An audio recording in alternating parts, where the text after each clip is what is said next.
猪肉甲普通猪肉价钱差不多。啊，我进口的人，我是安怎着食迄个麻烦去进来克多班的猪肉入来，两项介绍同款，我是安怎去进迄，我拢进迄无来克多班的。所以目前你要伫台湾市场买迄进口的来克多班的猪肉，无可能啦，无进。两项同款介绍，我是安怎着遮麻烦，无可能做即种代志。过来，消费者就无食到，消费者无食亏嘛。阮市底有得到一撮猪头，价钱好一撮。啊，过来，咱今年对外贸易大好啦，是安怎？甲美国关系较好嘛？啊，伊甲你外销较济。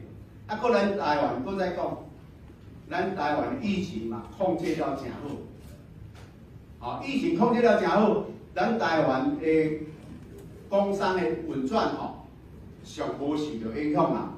咱咧平常心讲啦所以讲咱台湾的防疫做了足好，所以讲咱即阵你讲即阵要甲迄来克多班迄个猪肉禁止进口，啊，都无进口的物件，你搁禁止进口要创啥？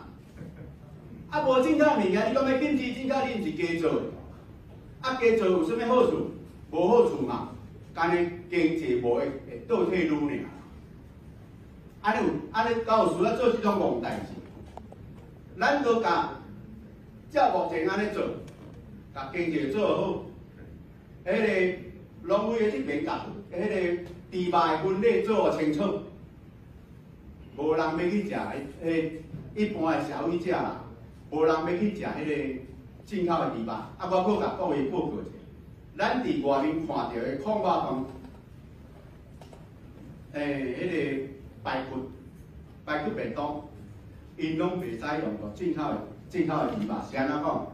冷冻过的猪肉做起来口感拢无共款，拢歹食，所以伊拢爱用台湾温体肉。